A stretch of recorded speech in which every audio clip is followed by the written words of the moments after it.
Welcome, everyone, to today's episode of Getting In, a College Coach Conversation. I'm Sally Ganga from College Coach.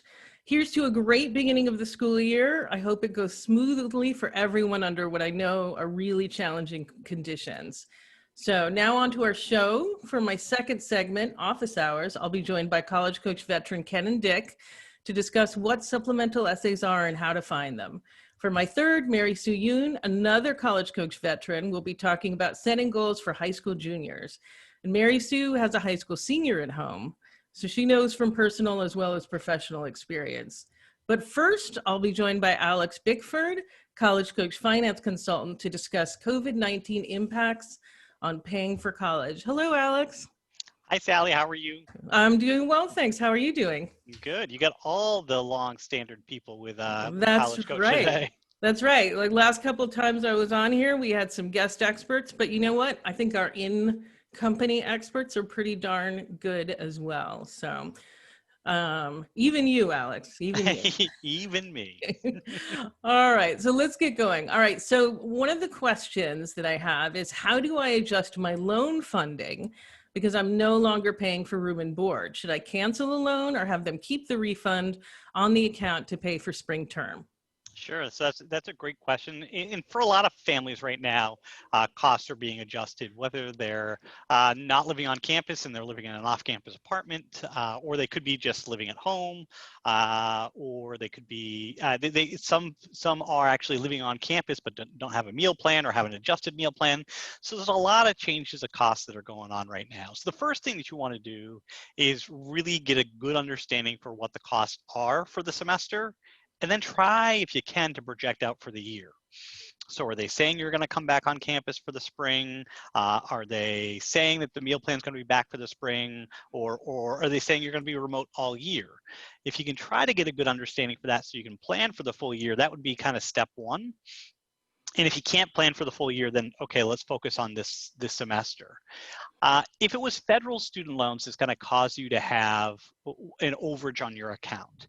If you know you're going to need those funds or could use those funds instead of a private student loan for second semester, I think that's perfectly okay to have the loan come hit your account and keep that on until spring, or have it adjusted so it all hits in spring. The great news about federal student loans right now is that until December 31st, at least until December 31st, there's no interest on federal student loans. So that would be, a pretty cheap way, if you're looking to avoid private student loans for next semester, to have that kind of extra balance there. Now, if it's a private student loan, you don't want those funds to hit. If it's going to create an overage on your account, you want to wait to have those funds hit until you need those funds to hit. Because private student loans are going to start interest rate away, and there's no reason to spend more money than you need to.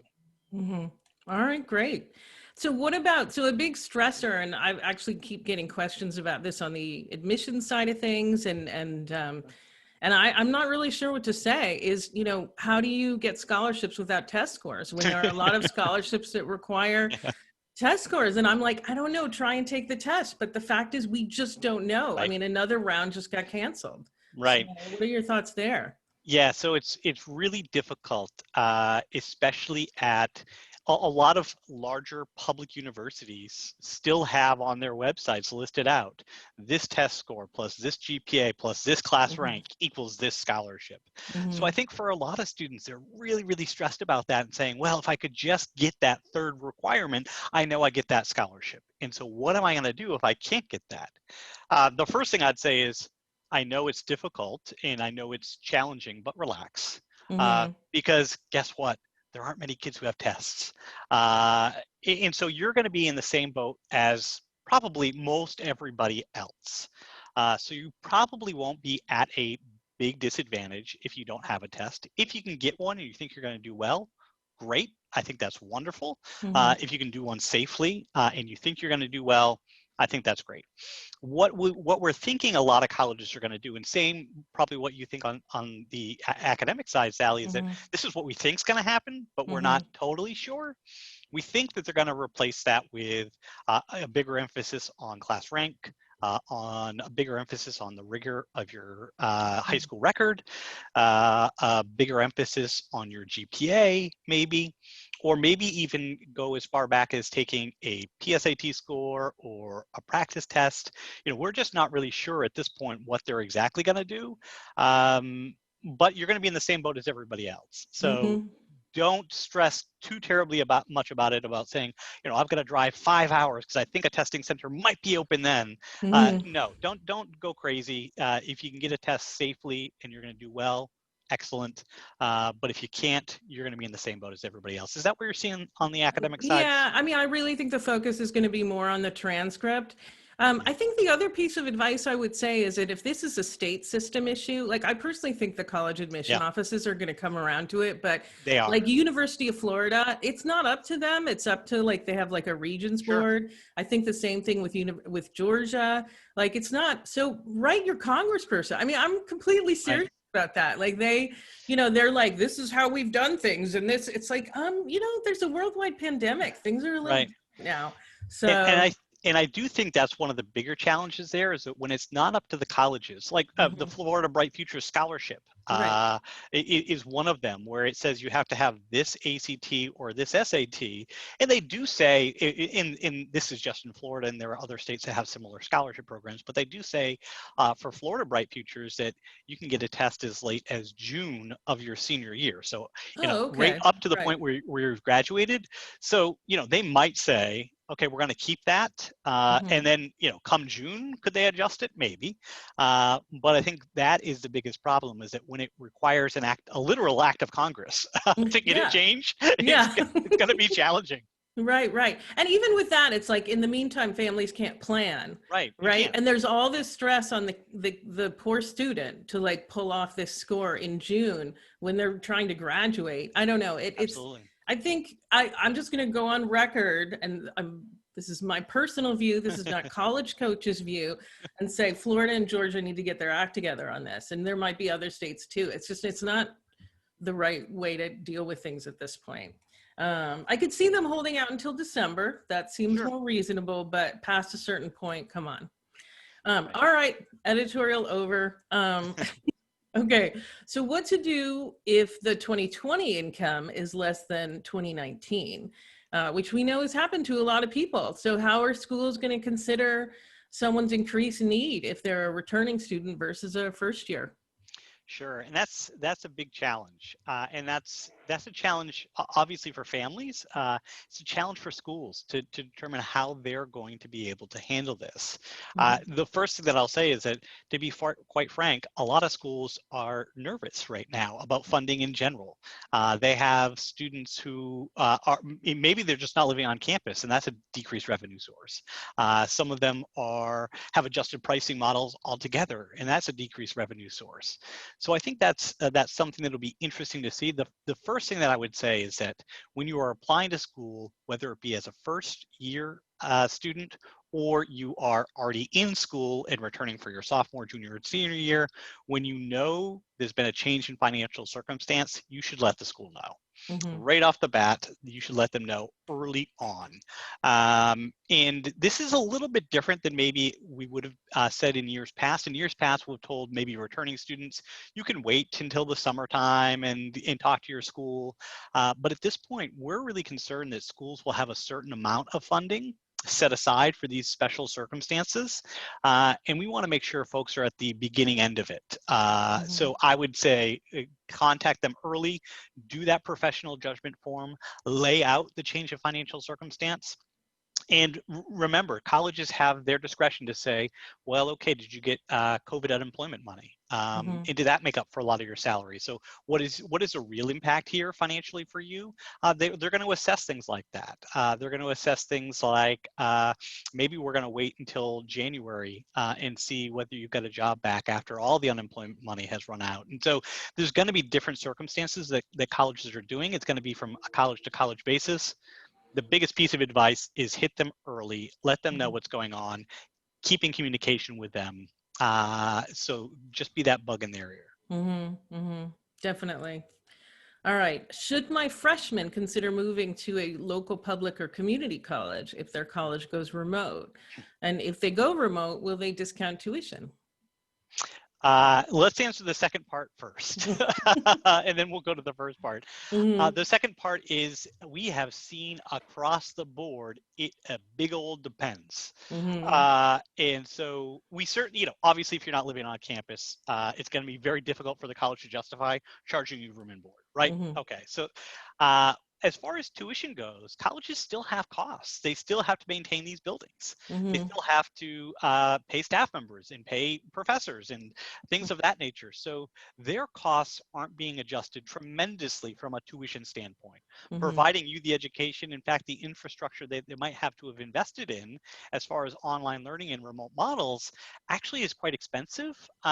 So that would be a challenge that I would say to begin with, is that from a tuition standpoint, we have not seen widespread colleges saying we're going to cut by X. Some colleges have, some colleges have not. So that's going to be a big old, it depends. Hmm. As far as whether your child should move to an online only school or move to a local community college, the first thing I'd say is, well, the colleges have gotten into, are they allowing you to do that for a year and still go Hmm. back to that school next year? Because if that school is guaranteeing, okay, you can walk in as a sophomore and everything's going to continue and everything's going to be dandy, there's certainly, you could see some value in paying less. But there are a lot of colleges that are saying, we can defer you, but you can't take classes anywhere else. And you've probably seen Right. this, Sally, as well. And so that's going to be a challenge in saying, okay, so this year is kind of wasted from that standpoint. So what I'll say is that that there's no good answer there. You need to look at your child's school, look at how important the value of that education is, Hmm. and if they're going to allow them to transfer some credit in, that could be an argument to be made. Otherwise, you've got to understand what the ramifications may be, which means you may have to apply as a sophomore transfer student, and that process is different than applying as a freshman.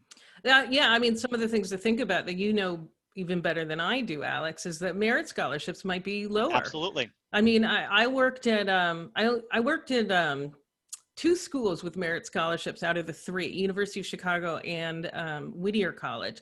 In both cases, what was available to first year students for merit scholarships was so far away and above better than what Sure. transfers got. Now, I think if a transfer had spent 2 years at a community college, that was enough of a savings to kind of offset. Right. But 1 year, I don't know that it was enough, Right. So yeah. And with costs being so much higher than they were, however long ago that was, Sally, that's a big difference. And then Mhm. additionally, we don't know what's going to happen with transfer applicants. Mhm. Are these colleges going to have enough students because they're trying to fill a sophomore and a freshman class all at the same time with a whole bunch of students coming in? Are Mhm. they going to have enough students to say we don't need transfers, and Mhm. so we're certainly not going to pay for transfers to come? uh, Mhm. it's just such an uncertain time that I would say you've got to know and be prepared and be okay with the uncertainty if you're going to go ahead and take that chance. Right. I mean, and I think, sort of, well, another like legitimate thing that I think we want to think about too is that community colleges, I've been hearing that question a lot. So there are some states where community colleges are already significantly overcrowded, Right. and you may run into even more of that. You may really not be able to get the courses that you're hoping to get. Sure. And then it's kind of like, what are the options that your student has? So, Then they're um, scrambling, right? Left yeah, scrambling to say, what am I going to do to fill my time for this year? Can I even work? Is right. there a lot of things that I can do that add value to my life over this next year? Or Hmm. am I just saying this is a lost year? Right. And those are like some students might have legitimate things to Sure. do over the year. I mean, I think there's probably still like a lot of environmental work that can be done, but think carefully and realize that I don't know that all colleges are going to nail it, are going to really nail the distance education thing Right. well, but some of them have it figured out. I mean, talked a couple weeks ago to Dr. LeBlanc, and he talked about how at their school, they really like know how to do distance education. They can make sure there's a lot of value. So there can be true value to distance Right. education. I mean, I personally think on campus is better. Like I want to be very clear about Right. that, but it's not um distance is not going to not provide value. I want to be Right. really clear about that. I mean, a Right. well-structured distance education, you're still getting access to top flight faculty. You're still collaborating with other Absolutely. students. Yeah. Right, So, and there are a lot of colleges that have been doing this for a long time and do it really, really well mhm, from the pure educational mhm, aspect. Like you said, the other things you learn on campus and dealing with roommates and learning conflict and things like that, those things might have to wait a year. mhm. And so, yeah, Yeah, but at least, they will still be there in a sure. year. So I think Yeah, that's the good thing. So just think carefully before you decide, I'm just going to go to the community college. right. Again, nothing against community colleges, but you want to make a decision towards a community college and not away from the option that you already had. Right. Like, Know the answer to the questions before you make a decision. mm, Get from your four-year school what those answers are going to be mhm, before you withdraw from the four-year mhm, school. Have your spot at the community college set up and in place mhm, before you withdraw. So, right, take all those steps, ask all the right questions before you make any decisions that might impact your next year. mhm, exactly. All right. So thank you so much, Alex. Really Thanks, appreciate Sally. it. It was great talking to you. All right. We're going to be taking a short break, and then Ken and Dick and I will be discussing supplemental essay.